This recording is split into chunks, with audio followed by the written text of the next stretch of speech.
सर्वांना क्रांतिकारी जय भीम, जय शिवराय आणि जय संविधान.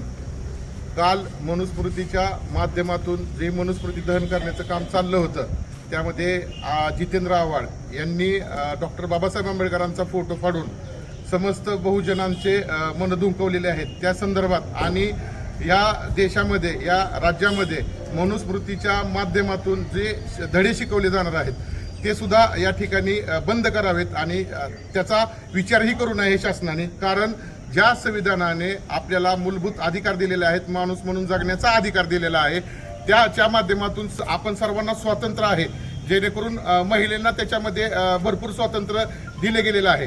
आणि ज्या मनुस्मृतीचा जो कायदा आहे, मनुस्मृतीचा जो धडा आहे त्याच्यामध्ये महिलांच्या बाबतीत जे चुकीचे संदेश दिलेले आहेत, चुकीचे त्यामध्ये विश्लेषक करून म्हणणं मांडलेलं आहे. त्यामध्ये महिलांना फक्त चूल आणि मुलंच बघता येते, महिला ही संभोग करण्याची वस्तू आहे, असे जे काही त्या मनुस्मृतीच्या माध्यमातून लिहिलं गेलेलं आहे.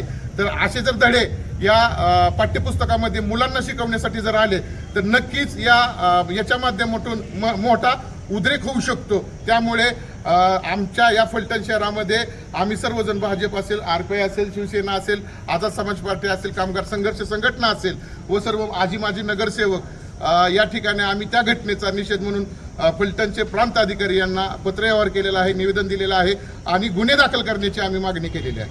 जय भीम. जय भीम, जय शिवराय. काल महाड या ठिकाणी मनुस्मृतीचा अभ्यास क्रमात नसावा यासाठी जो आंदोलन छेडलं होतं, त्या आंदोलनामध्ये जितेंद्र आव्हाड यांनी भारतरत्न, विश्वरत्न डॉक्टर बाबासाहेब आंबेडकर यांचा फोटो फाडलेला आहे. खरं पाहिलं तर ती क्लिप बघताना मनाला खूप वेदना होत आहेत. एक बहुजन समाजातला, दलित समाजातला तरुण असल्यामुळं खूप वेदना त्या व्हिडिओ बघितल्यानंतर होत आहे. त्या व्हिडिओमध्ये ज्यावेळेस डॉक्टर बाबासाहेब आंबेडकरांचा फोटो फाडायच्या अगोदर जितेंद्र आव्हाडांना त्यांचे सहकारी सांगत होते की तुमच्या हातामध्ये डॉक्टर बाबासाहेब आंबेडकरांचा फोटो आहे, तरीही त्यांनी जाणीवपूर्वक, मी शब्द वापरतोय, जाणीवपूर्वक बहुजनांमध्ये आणि दलितांमध्ये दंगल घडवण्यासाठी त्यांना हा कार्यक्रम काल केलेला दिसतोय. कारण त्यांचे सर्वेसर्वा शरदचंद्रजी पवार साहेब यांनी खैरलांजी प्रकरण त्यांच्या सरकारमध्ये झालं आणि ते प्रकरण झाल्यानंतर 1.5 ते 2 वर्षामध्येच त्या खैरलांजीला आदर्श गाव म्हणून पुरस्कार जाहीर केला होता. हा त्यांच्या ज्यांचा मानसपुत्र म्हणून जितेंद्र आव्हाडला ओळखलं जातं, त्यांच्या वडिलांनी हा केलेला प्रताप आहे. त्याच्यामुळं महाराष्ट्रामध्ये आणि पूर्ण देशामध्ये दलितांची, बहुजन समाजाची डोकी भडकावण्याचं काम कोण करत असेल तर ते शरदचंद्रजी पवार आणि जितेंद्र आव्हाड करत आहेत. त्याच्यामुळं मी भारतीय जनता पार्टीच्या वतीनं, भारतीय जनता पार्टीचे प्रदेशाध्यक्ष यांच्या सूचनेनुसार खासदार रणजितसिंह नाईक निंबाळकर यांच्या मार्गदर्शनाखाली जितेंद्र आव्हाड साहेबांचा मी जाहीर निषेध करतो आणि त्यांना तात्काळ अटक करावी अशी मागणी आम्ही आज फलटण प्रांत साहेबांकडे दिलेली आहे. आणि ही जोपर्यंत जितेंद्र आव्हाड यांना अटक होत नाही तोपर्यंत हे तीव्र आंदोलन असंच चालू राहील. या निमित्त मी या सर्व महाराष्ट्रातील देशवासियांना सांगत आहे. जय भीम, जय बुद्ध. जय शिवराय. काल माळ्या ठिकाणी आमदार जितेंद्र आव्हाड यांनी जो मनुस्मृतीचा कार्यक्रम केला होता, त्या कार्यक्रमामध्ये खरोखर बाबासाहेबांचा त्यांनी फोटो अक्षरशः फाडलेला आहे.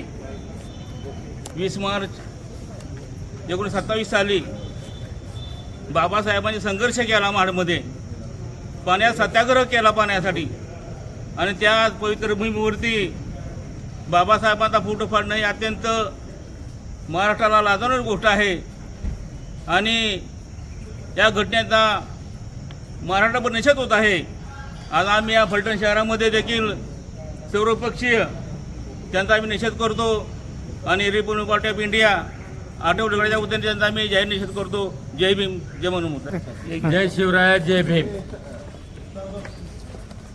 काल जो आमदार जितेंद्र चव्हाण यांनी महाड येथे 14 तळ्यामध्ये तळ्याच्या ठिकाणी बाबासाहेबजी प्रतिमेचा फोटो फाडला आणि फोटो फाडल्यानंतर सुद्धा त्याला अक्कल आली नाही की आपण कुणाचा फोटो फाडतो.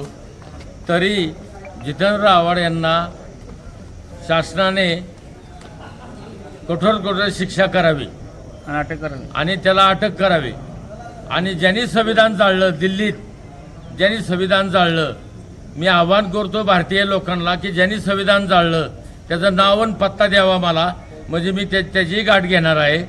आणि हा प्रकार माझं विनंती आहे माननीय शरदचंद्र पवार साहेबांना की जितेंद्र आव्हाड याला पक्षातनं हक्कलपट्टी करावी आणि कुठल्या पक्षात त्याला घेऊ नये, कारण तो सुद्धा ओबीसी आहे. फुले शाहू आंबेडकर विचारसरणीचा पुळका आहे. त्याला फक्त अभ्यास करत नाही, तो काय करत नाही, नुसता देखावा दाखवतो. तर त्याला जास्तीत जास्त कठोर शिक्षा जावी, शासनाने ह्याची दखल घ्यावी व त्याला मोका लावावा अशी माझी विनंती. जय शिवराया, जय भीम, जय फुले, जय अहिल्या, जय शाहू.